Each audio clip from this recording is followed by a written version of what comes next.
नमस्कार दर्शक बंधु मु सुधांशु शेखर आपण मानक स्वागत करुच्ची गायत्री टीवी यूट्यूब चैनल को जो थे कि आपण पाइपारे जीवनर गूढ़ रहस्य को भेद करी एक सुंदर जीवन बिताइबा पई प्रेरणादायक एक रहस्य रोमांच एवं विज्ञान तथा अनुसंधान भित्तिक स्पिरिचुअल नॉलेज।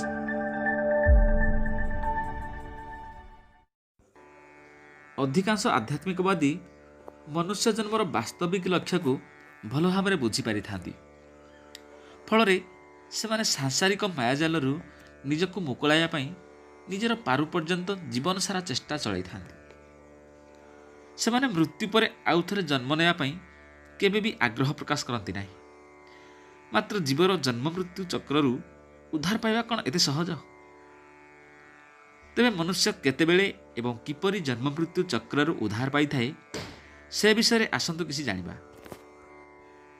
आमे समस्ते जानिछंती मनीष जीवनर आरंभ अवस्था मनीषर निज शरीर उपरि कौनसी भी अख्तियार न थाए। तेणु से उपयुक्त अवस्था और दृढ़ शक्ति लाभ करने तार पितामाता ही निर्भर करिथाए।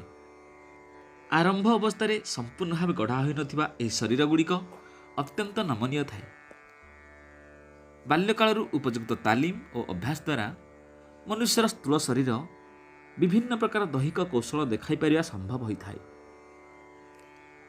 तालीम प्राप्त शरीर द्वारा अनेक आश्चर्यचकित कला भाया कला कौशल प्रदर्शित हो पारुथिबा बेले सही एका प्रकार रक्तमांसर अणतालीम प्राप्त शरीर द्वारा ताहा संभव हो न थाए। ये तो गला स्थूल शरीर कथा। स्थूल शरीर भली मनुष्यर अदृश्य सूक्ष्म शरीर जेमितिकी सूक्ष्म काम शरीर और मानस शरीर एही शरीर गुड़ी को जदि साधना द्वारा सठिक ढंग से उपयुक्त तालीम दि जापर ताहले से सूक्ष्म शरीर गुड़िक निज निज दिगरे यथेष्ट उन्नत हो पारे। फल से शरीर गुड़िक द्वारा बहु असाधारण बा अलौकिक कार्य करा जाई परिवो जहाँकि तांत्रिक करिथाए। एभली वैज्ञानिक साधना बा निजर सूक्ष्म शरीर गुड़िक तालीम देवा बहु समय सापेक्ष एवं कठिन कार्य, मात्र ताहा आदौ असंभव नुह। वर्तमान तंत्र साधना दिगरे आमे विशेष किछि आलोचना करिबा नाही। एठारे आमे विकसित सूक्ष्म शरीर विषय आलोचना करिबा। गोटिए लोक अधिक विकसित अर्थात तार चेतनाटा अधिक विकसित बा उच्च स्तर रे एक्टिव थाए। मनीषर चेतनाटा अधिक विकसित स्तर रे बा उच्च स्तर रे सक्रिय रही थाए। एही जिनिसटा कोन?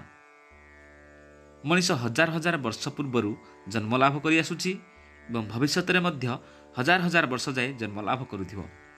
अर्थात मानव सभ्यता हजार हजार वर्ष धरी तिष्टि रहिथिबो। बहु वर्ष पूर्वर मानवर चेतना पशु भली थिला, अर्थात मानव चेतना निम्नतर स्तर रे सक्रिय रहिथिला। वर्तमान मानव चेतना मध्यम स्तर रे सक्रिय रहिछि। भविष्यत रे बहु वर्ष परे मानव चेतना अत्यंत उच्चतर स्तर में सक्रिय रही।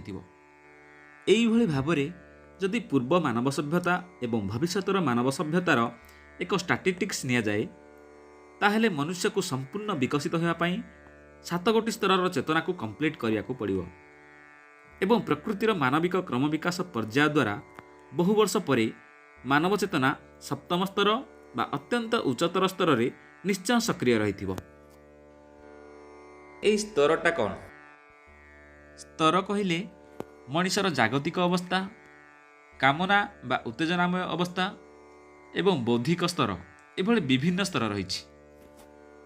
प्रकृतिर मानविक क्रम विकास पर्याय व्यवस्था द्वारा मनीष चेतना तार 7 गोटी स्तर बा अवस्था मध्यरु वर्तमान सुधा 5 गोटी स्तर बा अवस्था ही सक्रिय रही। सही 5 गोटी स्तर मध्य ही विभिन्न कार्यकलाप समय मनुष्यर चेतना कार्य करिथाए। मनुष्यर बाकी जो 2 गोटी स्तर रही सेगुड़िक वर्तमान सुधा निष्क्रिय अवस्था रही। सूक्ष्म शरीर गुड़िकर उपयुक्त तालीम अभ्यास एवं दृढ़ संकल्प शक्तिर साधना द्वारा सही बाकी 2 गोटी उच्चतर स्तर में केवल किछि स्वल्प संख्यक असाधारण योगी बा साधक माने पहुँची पारिछंती। मात्र प्रकृतिर मानविक क्रम विकास पर्याय व्यवस्था द्वारा धीरे धीरे बहु वर्ष पर से 2 गोटी स्तर में मानव चेतना सक्रिय हो पारिबो। ସେହି ଅତି ଉଚ୍ଚତର ସ୍ତର ବା ଅବସ୍ଥା ହେଉଛି ମନୁଷ୍ୟର ବୁଦ୍ଧି ମନସ୍। ମାନବର ଏହି ସ୍ତରଟା ଏତେ ମହାନ ଓ ଉନ୍ନତ ଯେ ଆମେ ସେ ପର୍ଯ୍ୟନ୍ତ କୌଣସି କଳ୍ପନା ଶକ୍ତି ମଧ୍ୟ ଖଟାଇ ପାରିବା ନାହିଁ।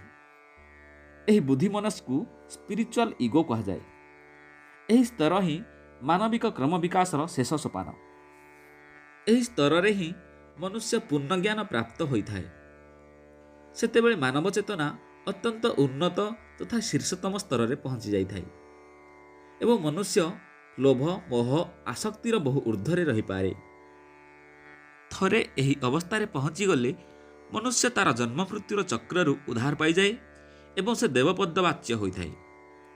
ମାତ୍ର ଏହି ସ୍ତରରେ ପହଞ୍ଚିବା ପାଇଁ ମନୁଷ୍ୟକୁ ଜନ୍ମ ଜନ୍ମ ଧରି ଅକ୍ଳାନ୍ତ ପରିଶ୍ରମ କରିବାକୁ ପଡ଼ିଥାଏ। ଏହା ଉପରକୁ ଯେଉଁ ସ୍ତର ରହିଛି ତାହାକୁ ବୁଦ୍ଧିର ସ୍ତର, ତୁରୀୟ ଅବସ୍ଥା ବୋଲି କୁହାଯାଇଥାଏ। ଏହି ସ୍ତରରେ ପହଞ୍ଚିବା ପାଇଁ ଚେତନାର ବାହକ ହେଉଛି ସ୍ପିରିଚୁଆଲ ବଡି ବା ନିର୍ମଳ ଆନନ୍ଦମୟ କୋଷ ବା ଶରୀର। ଏହି ତୁରୀୟ ଅବସ୍ଥାକୁ କେବଳ କିଛି ସିଦ୍ଧ ଯୋଗୀ ଋଷିମାନେ ହିଁ ପହଞ୍ଚି ପାରିଥାନ୍ତି ଏବଂ ସେମାନେ କେବଳ ସ୍ପିରିଚୁଆଲ ବଡି ବା ନିର୍ମଳ ଆନନ୍ଦମୟ କୋଷ ଆକାରରେ ହିଁ ରହିଥାନ୍ତି ଏବଂ ସେମାନେ ସେହି ଅବସ୍ଥାରେ କେବେ ବି କୌଣସି ମୁହୂର୍ତ୍ତରେ ବି ଦୁଃଖର ସାମାନ୍ୟତମ ଝଲକ ଅନୁଭବ କରିନଥାନ୍ତି। ସେହି ତୁରୀୟ ସ୍ତରରେ ସେମାନେ ମହାମହିମ ଜଗତର ଅକ୍ଷୟ ଆନନ୍ଦକୁ ଉପଭୋଗ କରିଥାନ୍ତି ଏବଂ ନିଜ ଚେତନାରେ ସବୁ ଜିନିଷର ଅନ୍ତର୍ନିହିତ ଏକତା ବା ଅନେକରେ ଏକ ଭାବକୁ ଉପଲବ୍ଧି କରିଥାନ୍ତି ଏବଂ ଏହି ସ୍ତରରେ ହିଁ ଜୀବର ପୂର୍ଣ୍ଣତା ପ୍ରାପ୍ତ ହୋଇଥାଏ। ତେବେ ଦର୍ଶକ ବନ୍ଧୁ, ଆଜି ପାଇଁ ଏତିକି। ଭିଡ଼ିଓଟି ଭଲ ଲାଗିଥିଲେ ଭିଡ଼ିଓଟିକୁ ଲାଇକ୍ କରିବା ସହିତ ଚ୍ୟାନେଲକୁ ନୂଆ କରି ଆସିଥିଲେ ଆମ ଚ୍ୟାନେଲକୁ ନିଶ୍ଚୟ ସବସ୍କ୍ରାଇବ୍ କରିବେ। ପୁଣି ଆସିବି ଆଉ ଏକ ନୂଆ ଅଧ୍ୟାୟ ନେଇ। ସେ ପର୍ଯ୍ୟନ୍ତ ବିଦାୟ।